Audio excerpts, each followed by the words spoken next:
Hi Makoy. Welcome to my vlog. Hello! Please don't Ano? Please don't forget mag-subscribe kay John. Also subscribe to Makoy Dubs. Scuderia, Also yes. subscribe to Makoy Dubs. Nagkaka-reviews na din to. Oo, watch his reviews. Thank you. So hello guys, welcome back to my channel. So unexpectedly here at the Toyota booth at the Autofocus Test Drive Festival, I'm gonna drive this Toyota Corolla Cross G. This is the base model of the Corolla Cross lineup here in the Philippines.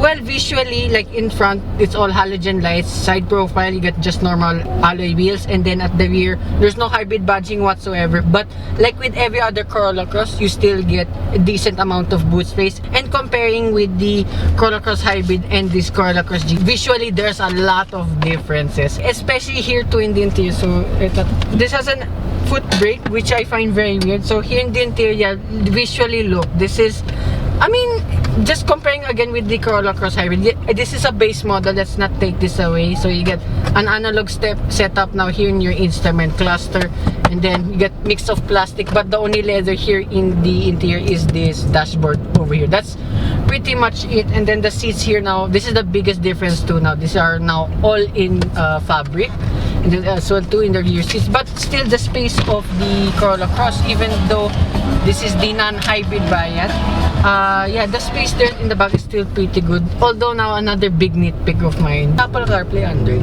Yes. Okay, at least there still is, but then again, it's a little bit too small, and there's like a lot of gloss black surrounding now the infotainment screen. This is remember, this is way smaller than that of the hybrid. And then here and around the gear shift, it's a gear shift. There's nothing else. There's no more driving modes here whatsoever. And then here, first impressions.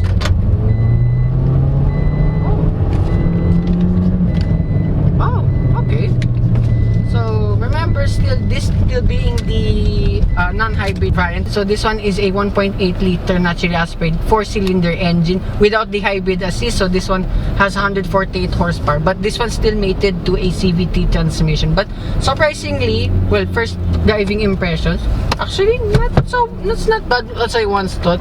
I mean, I see why this gets a lot of negative slack, being honest, because a lot of people compare it to the Corolla Cross Hybrid with good reason. I understand now why, because of all of the features, because a lot of people nowadays are feature hungry now. Yeah, this only gets few, like literally few bits only, but for me, you know, all know me, I kinda like base models too.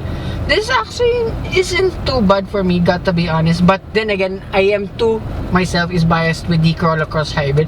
And the one I've driven specifically to is the GRS variant. For me, that is the best variant of the Corolla Cross here in the Philippines.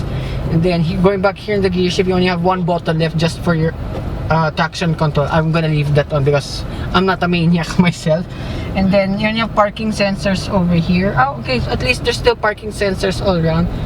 And then here the infotainment system. Despite the small screen too, at least you get a reverse camera. The quality isn't great, being honest, but at least there still is. And then here off the line too, I mean, there's no auto hold function too for this G model, but okay. Okay, I'd give it the slack of having lack of features and less premiumness here in the interior. The driving dynamics actually seems pretty good, surprisingly. Remember too, there's no driving modes. This is just one constant mode, and you just get an eco meter here like in the Toyota Vios XLE, that if you're coasting, the eco light will flash on. So one hilarious item I found here in the cabin, there's random sunglasses here. So got me to think why that person put it here, because above here there's no sunglasses holder. You only get halogen lights, and then here in the sun visor you have a vanity mirror, but it doesn't extend, and you only have a ticket clip holder at least. Okay, yeah, going back to the driving now of this Corolla Cross G, I mean, it rides almost the same. I gotta say it's just a tad less stiffer than the hybrid, since this is not carrying batteries. Okay, that is not so bad after all. Yes, 148 horsepower is pretty decent for what this is. And then again, to being the base model, having less features, no hybrid assist, This is way lighter on its feet. Actually, kind of, be honest, kind of a bit fun to drive to. The steering itself has enough heft to it, surprisingly. I would like to apologize to Toyota Philippines that we were a bit too hard on this Corolla Cross non-hybrid variant. This is actually pretty good. No wonder I still see a lot of this on the roads, well, especially where I live. I was wondering why everyone's going for the Corolla Cross G rather than the hybrid. Yes, the hybrid is way more fuel efficient, but this one is actually not so bad. So this being driven almost the whole day already, 11 liters per 100 kilometers, so that's around 9 to 10 kilometers per liter. Without the hybrid, that's actually still pretty impressive. And then here, let's flirt. We're still manual mode for this Corolla Cross, but I'm not gonna use that. But this CVT alone actually is not so bad too. I mean, it's very responsive, surprisingly low. Not much of the rubber band effect comparing only to like other Toyota CVTs, example like with the Vios XLE. Content on that coming soon, don't worry. Yeah, and yeah, driving this is pretty good too, I gotta say. And yeah, body line almost exactly the same driving characteristics too. Yes, the NVH, you can hear the engine a lot, but surprisingly that's the only thing you hear. Tire noise there is, but it's not so bad yet again.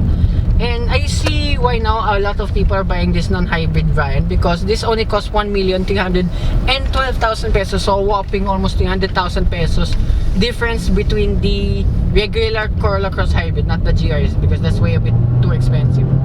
But this alone, yeah, I see the market for this now. So let's wait on time.